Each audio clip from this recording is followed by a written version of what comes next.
Hey everybody, Mrs. Stoops here. I am your English 206B credit recovery teacher. I'm creating this video to walk you through your research project. Now don't get this confused with a research essay. I'll explain everything in this video, so make sure that you watch it until the end. But just to give you the lowdown of what's going on, right here is what the content clip looks like. So if you log into your course, your English 206B course, this is what you're going to see up top in the content, week 3, LC2, research writing. And don't let this happen to you. Get this done before midnight on Sunday, or else it becomes overdue and you get a 0 in the gradebook.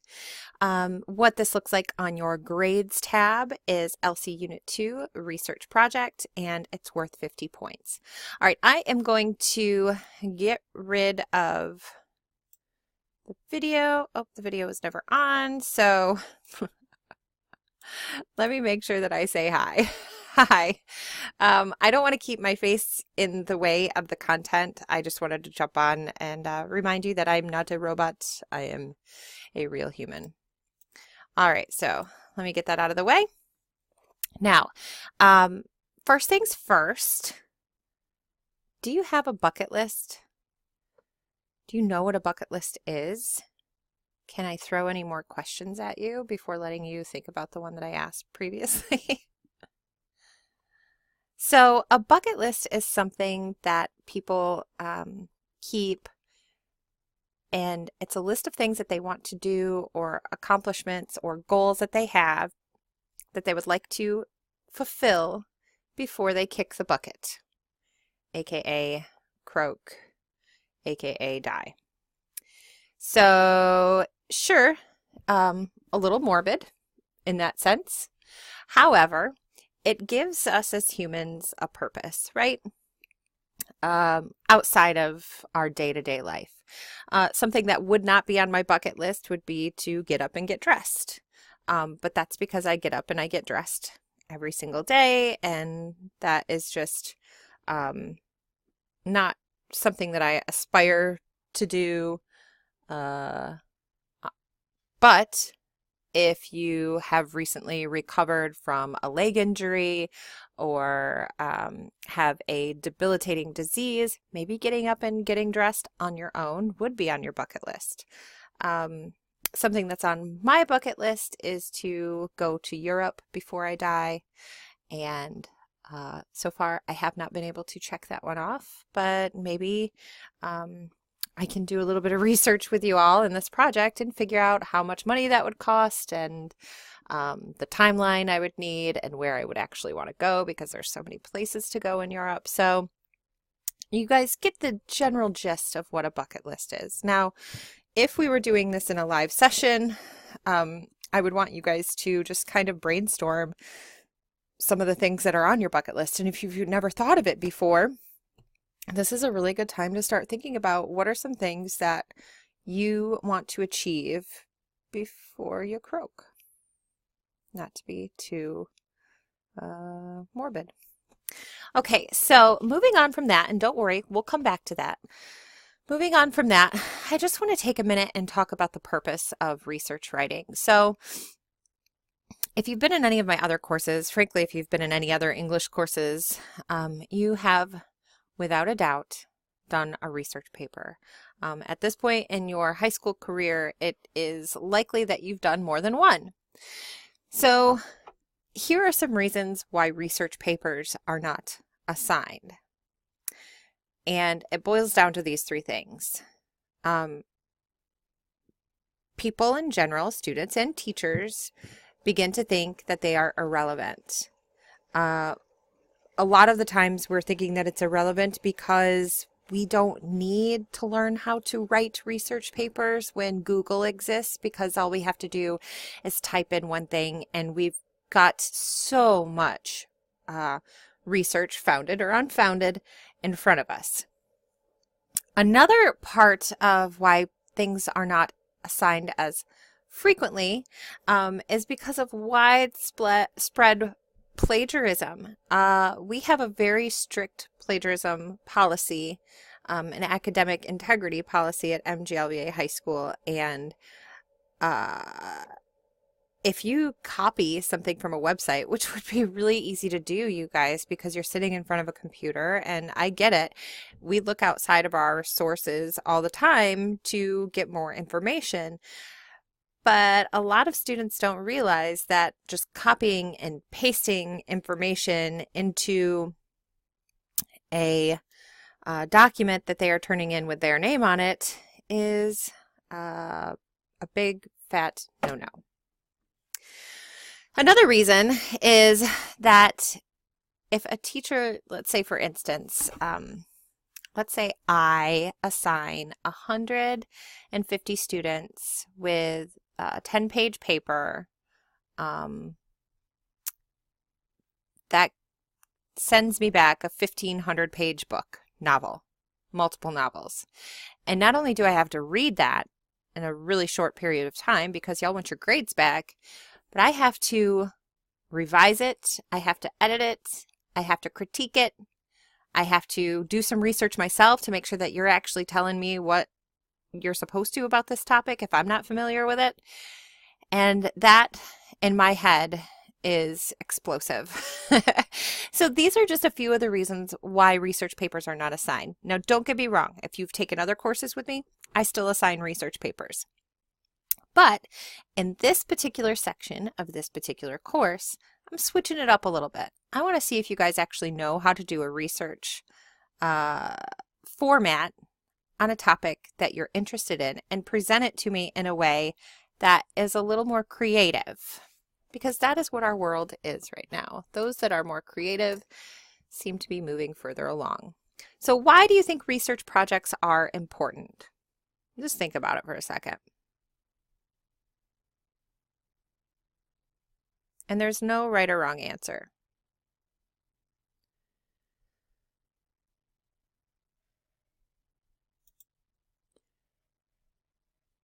Well, that's weird. There we go. Let's move this little buddy over.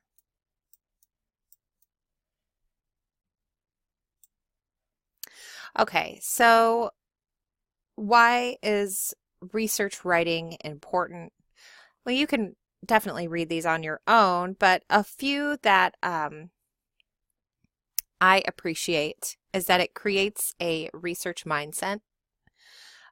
For me, and probably this has something to do with what I studied in college, which was politics and public law. The first thing that we always do in those courses is question everything, right? So when you have a research mindset, if somebody tells you something, you could be like, yes, I hear you. And then later at night, after dinner, and you're just sitting watching TV, you can grab your phone and do a little bit of research on your own, just because you need more information. Not because you want to prove anybody wrong, not because you didn't believe them, but just because sometimes information is digested better when we seek it out ourselves. I love the idea that it promotes curiosity. That's why I put these two in the biggest print set here. Creating a research mindset, so wanting to seek out the information on your own, and the curiosity to do so work hand in hand. So another thing that I guess I should have put a bigger emphasis on is how it builds related skills. A lot of people, students say, what am I going to do with 4 years of English in high school? You are right. I do not expect any of you, if you do not want to, become writers, publishers, editors, critical analysts, researchers. That's not at all what I'm asking you to do as an English student in my class. What I am asking you to do, though, is find a way to relate the skills that you learn in my class, specifically on how to research, and apply them to all the other core courses, or not, that you take, especially when you become a productive citizen, an adult. I want you to know how to seek out information on your own.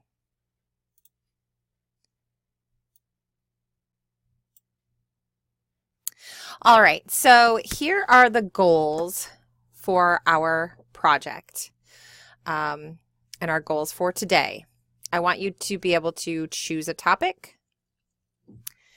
This is going to be something on your bucket list, not mine, not your friends, not your mom's, not the internet's, your bucket list. And if you don't have a bucket list, continue to think about that right now. And P.S., there's no harm in going online and searching what people put on their bucket lists, okay? It might inspire you. Decide how you will present your research. Are you going to use PowerPoint? Are you going to do a video presentation? Are you going to make a poster and send me pictures? Are you going to do a video and put graphics up on the computer? I want this to be presented. This is where students get scared, so don't be nervous. What I don't want is a paper. What I do want is anything else. Okay? You can do a PowerPoint presentation. You could do clip art. There will be a bit of writing, so, prepare for that. But I'm not asking you to do a 5-page research paper. That's not what I'm asking. So think outside of the box a little bit. Most students choose to do PowerPoint. That's fine with me. That is very simple and straightforward, and typically all of us know how that app works. Spend some time researching your topic. For me, I want to go to Europe. That is on my bucket list. I am going to have to figure out where I want to go, and part of that is going to be decided by the cost. So I'll need to research some of the cost associated with going to Europe. Then I'll have to figure out where I'm going to stay while I'm there, perhaps what I want to do, who's going to watch my house, who's going to watch my kids, or are my kids coming with me? I have pets, who's going to take care of those? They certainly can't come with me. Do I need to travel while I'm there? So do I need train passes while I'm there? How do I get my how do I travel across country borders if all I have is a license? What else do I need? So these are all things that I'm going to have to spend some time researching. Legit don't know the answer to these things. Then I'm going to draft my presentation. Now, I always say draft when you're first starting, because inevitably what you create to begin with is not going to be what you turn in. And 4 and 5 go together. So you will continually revise and edit this before you submit your final project.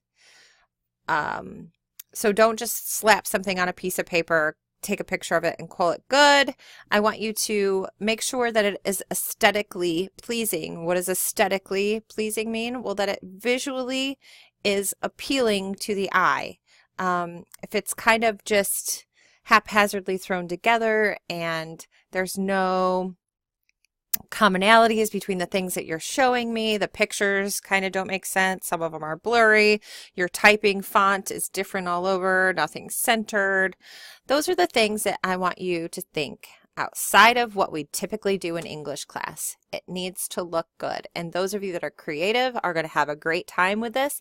And those of you that struggle with that part of the creativity spectrum, you might struggle. And in that case, I say use a project presentation format that gives you templates. That's how I live my life. Templates are your friend. Okay, those are our goals. So here is the introduction to our assignment. Your objective is to research and research the action steps to accomplish a goal. Maybe you've seen the memes on Pinterest or the movie with Jack Nicholson and Morgan Freeman. Maybe someone you know has an insane bucket list, or someone who died before they could finish his or hers. Bucket lists are traditionally wish lists of things you want to do or buy before you pass away, before you kick the bucket. However, there has also been a cultural insurgence of crib lists, things you do before you have kids, graduation lists, things to do before you graduate high school or college, or ring lists, things to do before you get married. Plus, not all bucket lists are expensive trip to Europe, funny, or extreme adventure skydiving. Some of them are practical, emotional, or personal, like seeking forgiveness or making your family tree. Simmer on that in your brain for just a moment. Your mission is to make your bucket list. Research one of the items on it and write a paper about it. Scratch that. You are not writing a paper about it. I didn't update this since my last time.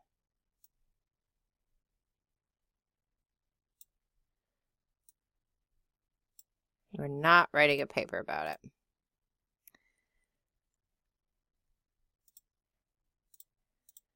And present a project about it. You're not going to present it to class. You're going to present it to me in the form of your Dropbox. Wait, why are we doing this? Isn't it kind of morbid? Yeah, in a sense. It all depends on your perspective, okay? Things like setting goals, figuring out how to accomplish a goal, living your dreams, those are the things that I want you to focus on. Your first step in doing this, you have to make your bucket list if you don't already have one. And you might think that you have one in your head and that's all well and good, but you need to put a pen to paper and make that bucket list. I have provided you with a graphic organizer. It is in the course content. I will show it to you in our video here so that you can use it. Choose one thing on that list to research and begin finding sources. Pick a task that you can research and that isn't too easy. For example, read a book or make up with a friend won't really work because how do you research doing those things when it's pretty common knowledge how to do both? Going skydiving or visiting Mecca, those things are more complex and far more interesting to research, okay? An ideal task would have multiple steps that require effort or action. Why? Because then you can actually produce a product for me. All right, so step 2 is presenting your findings. You will create a presentation. I'm marking this out again. It says or paper, and I've done this in the past by letting people choose what they want to do, but not today.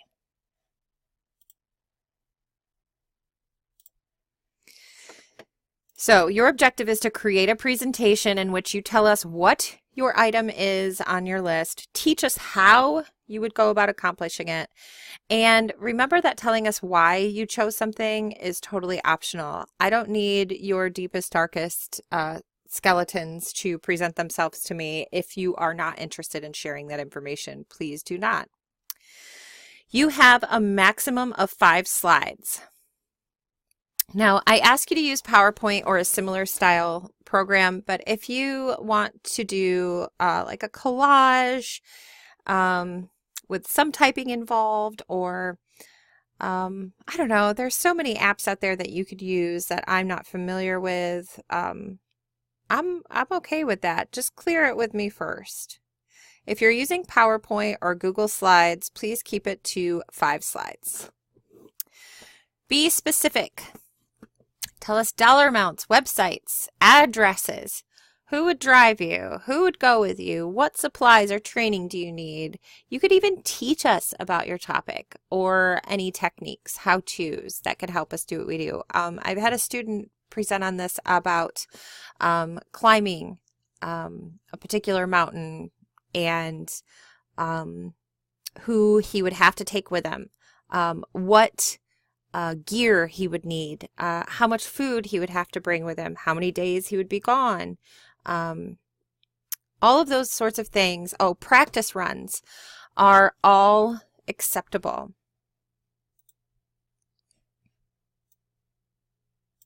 All right, so now here's that graphic organizer I was talking to you about. Now is our time to brainstorm, and this is a perfectly okay time for you to pause me and think about your bucket list. So just keep this screen up, pull out a piece of paper or open up a Word document, or go to your course content and open this up. It is in a Word document for you. So the same place that you clicked on this video also has a link to this graphic organizer. I will not be grading this. This is purely for you. You do not need to submit it to me. Please put more than 3 things on it. It is not a list if there's less than 3. And pause me now and complete your bucket list.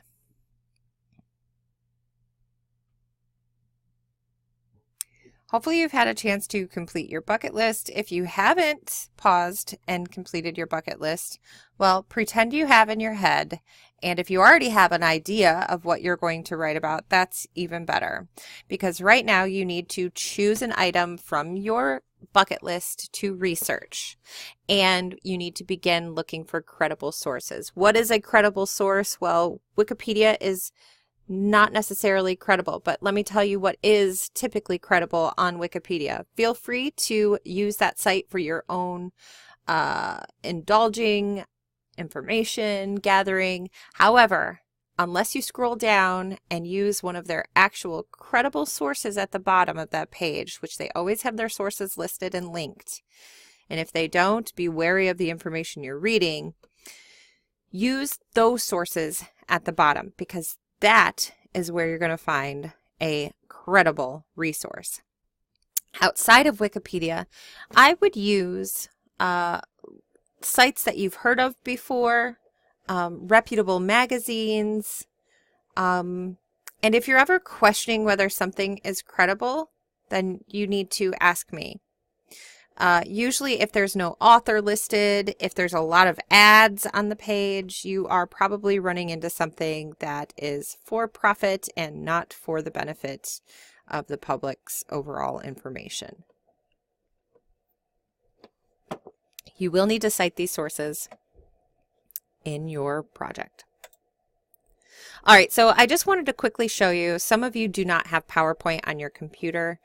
For a long time, I lived without PowerPoint on my computer, but I used Google Slides like it was my job. So I love Google Slides. They're very easy to use. They have templates for you to use, and it is very similar to PowerPoint. All you have to do is send me a link when you're done. So take a look at this. This is what the header looks like on the website once you go to Google Slides. I will,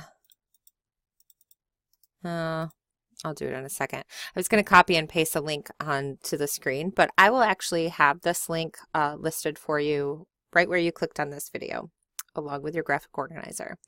All right, so take some time to explore how it works. You do not have to use PowerPoint. However, slides seem to work the best with our format. So if you want to use Google Slides in lieu of using PowerPoint, please take some time to explore how it works. If you'd rather use PowerPoint, you may. Please submit the link so you can share your slides with me.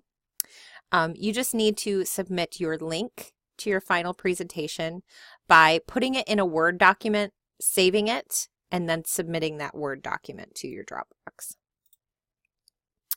All right, so let's talk about our rubric. Remember, a rubric is just your guidelines for the grade that you are going to receive. And I have 5 different sections that I need you to focus on. Attractiveness. Remember, I said aesthetically, it needs to look good. Mechanics, grammar, spelling. Content. You are actually covering a topic that matters. You are giving details, you are giving examples, and you are showing me that you know what the heck you're talking about. Organization. I want it, again, this kind of goes with attractiveness. I need a content that flows. I don't want you jumping all over the place. If on one slide you're telling me about where you're going to be staying when you travel to Cuba, I don't want you to also tell me on that same page that your grandma is also from Cuba. Like, keep it all organized, okay? The content on one page should flow into the next and vice versa. Originality. I want to see original thought. We get so programmed in education in our classes, and I am guilty of it too as a student myself. We get so programmed in doing what we think others want us to do. I'm asking for you to be original in your thoughts, and sometimes that's harder than just following the trends. So show me that you have original thoughts. I know you do. I know you do. You are creative, whether you believe it or not. Be a little bit inventive for me, okay? So this project is asking you to do more than just research. It's present materials. So it's work time. Here's your to-do list. Remember, by this point, you should be choosing a topic, planning some time to research and create, then conduct your research, organize your ideas, draft your project, and edit it, then finally submit it. If you have any questions, please never hesitate to contact me. My email is dstoops, stoops, @mglva.org. And you can always text me anytime, day or night. And if I'm available, I'll respond. 231-794-2609. Thanks, guys, and have a wonderful day and get this turned in.